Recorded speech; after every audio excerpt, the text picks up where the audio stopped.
Hello everyone and welcome back to the good stuff. We are continuing the 1858 clash between Daniel Harvitz and Paul Charles Morphy. We've left it off after six games were played. Then Harvitz said that he needed a break, or rather Harvitz said that he needed a break after the fifth game, and then Morphy said, okay, you can have a break, but then after we continue the match, we play at least one game per day. But then after losing game 6, Harvitz said that he is taking a break nonetheless, and Morphy decided to take this opportunity, and he performed the blindfold simultaneous exhibition against 8 different opponents that we've just covered.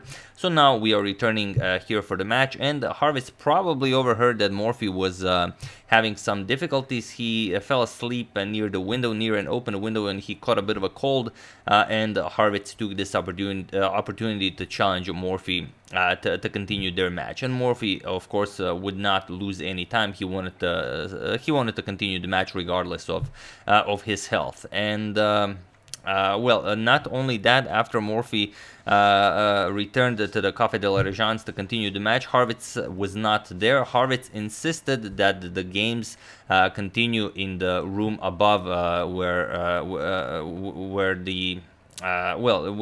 there will be no audience, and this was not very well received by the audience, especially by Harvitz's backers, as they were expecting, of course, to be able to watch the games at least.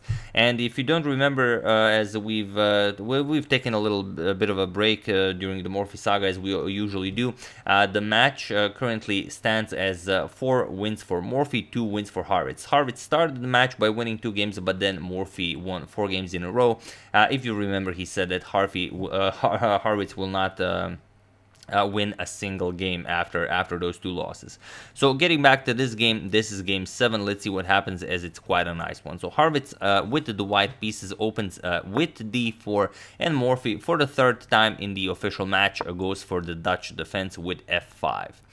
We have c4, e6 by Morphy, knight to c3, and now knight to f6, and bishop to g5. So similar to all of the other games.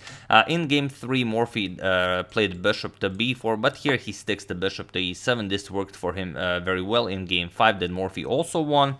So here we have e3, Morphy castles, bishop to d3, and b6. Now Morphy prepares to fianchetto the light square bishop, knight g to e2, and he fianchettos it, bishop to b7. And if you remember, in game 5, Harvitz just castled here, but here we have bishop captures on f6, and it is only now as of move 8 that this position has never been reached again. So Morphy recaptures, bishop captures on f6, we have castles, and now queen to e7, just nicely developing the queen. Queen to d2, Harvitz does the same, he connects the rooks, and now d6. We have f4 by Harvitz, gaining control of the e5 square, not allowing Morphy to ever push that pawn, so it will remain kind of a backwards pawn on e6. But now Morphy wants to weaken the center, and he strikes it with c5. We have d5, advancing the d pawn, and now as Morphy needs to figure out how to develop his knight here, he goes knight to a6. We have d captures on e6, grabbing that pawn, queen captures, and now rook a to e1. And here Morphy just goes bishop to h4, asking Harvitz, do you want to block it with g3, which kind of creates some additional weaknesses, or do you want to play knight to g3 and then, just have a pinned knight, because you definitely don't want to move your rook. Although rook to d1 might not be all that bad, the pawn is still on d6, so it's a backwards pawn. So here knight to g3 by Harvitz, and now queen to g6 by Morphy, putting pressure on this knight, and Harvitz just goes knight to d5. e4 is also a very nice idea here, just trying to take advantage of this queen-bishop relationship, but knight to d5 instead, sort of trying to trick Morphy. If he captures on g3, then knight e7 check just wins the queen. But of course Morphy doesn't fall for that. Morphy eliminates the knight, because this is a very nice bishop, but as long as this knight is on d5, this is not a very nice bishop, so you might as well eliminate it. Bishop captures on d5, we have c captures, and now bishop captures on g3. We have h captures, and now you can't really pick up the pawn because your knight is hanging, so knight to c7, Morphy just shifts the knight. And now comes king to f2, adding a defender to the pawn here, and there really is no danger of trying to grab this pawn, because just bishop c4. So here we have rook a to e8. Morphy brings the last rook into the game. Although, since g3 pawn is a little bit weak, you might have some ideas of knight e8, knight f6, maybe knight h5 going after g3, but this is too slow. If you try something like this, white is much faster. For example, e4, knight f6, and now e captures on f5.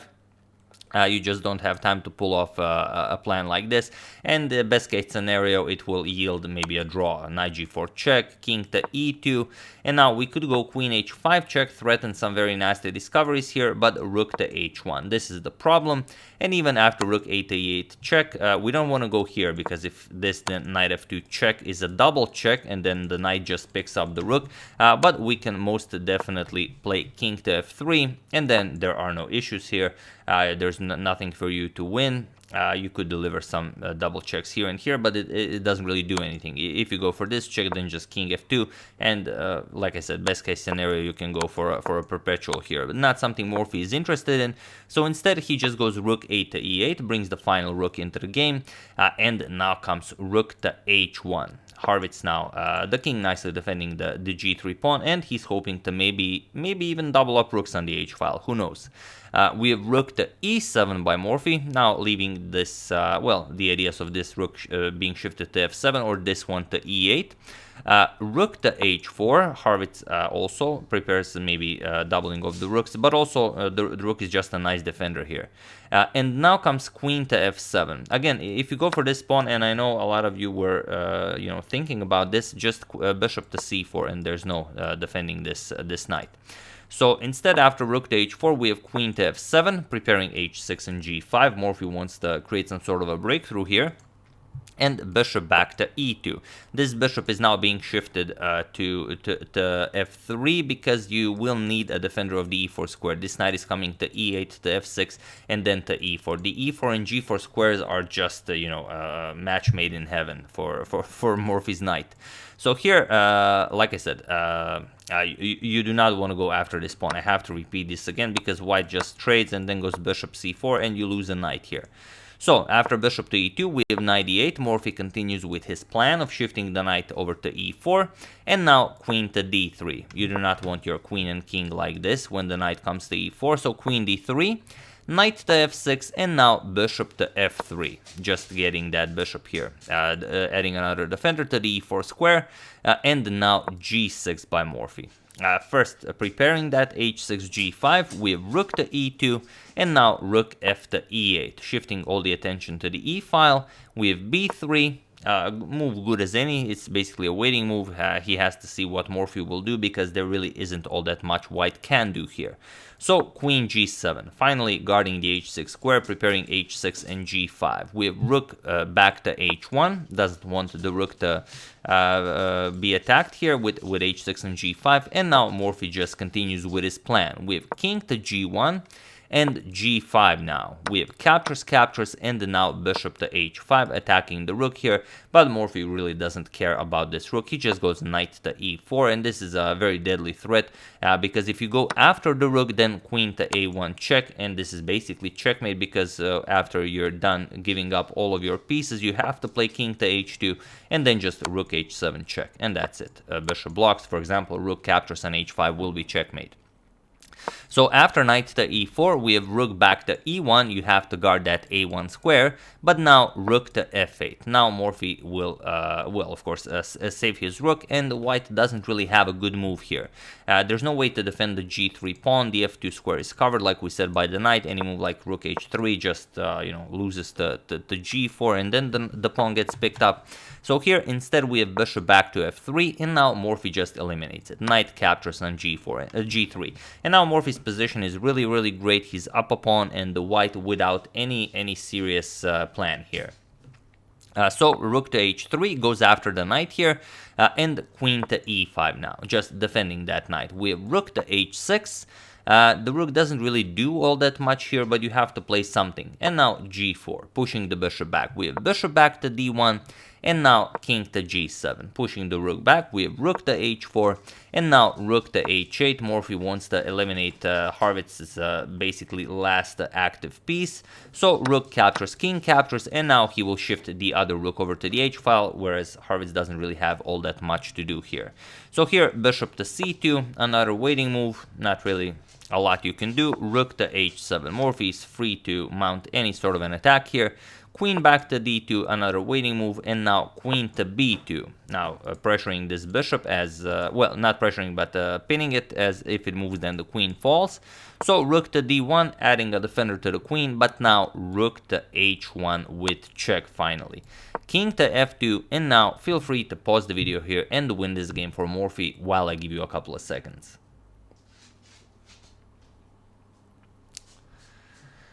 So for those of you who were able to do it, congratulations on not playing rook to f1, because this is actually what Morphy played. And for those of you who just want to enjoy the show, winning moves here include both rook captures on d1 and queen to e5. So those are all winning. Point is that if you just trade the rooks after queen captures, you play something like queen e1, and this is now a completely winning position for black, because white again has no good moves here. You will just bring your king all the way here and then just, you know, play pretty much anything and you will win this game. To give you an example, white can only play moves that waste time. For example, king g7, we can play a3, king to g6, we can play bishop d3, anything really, king to g5, bishop back to c2, and now knight to h5. We clear the h2 square for the queen.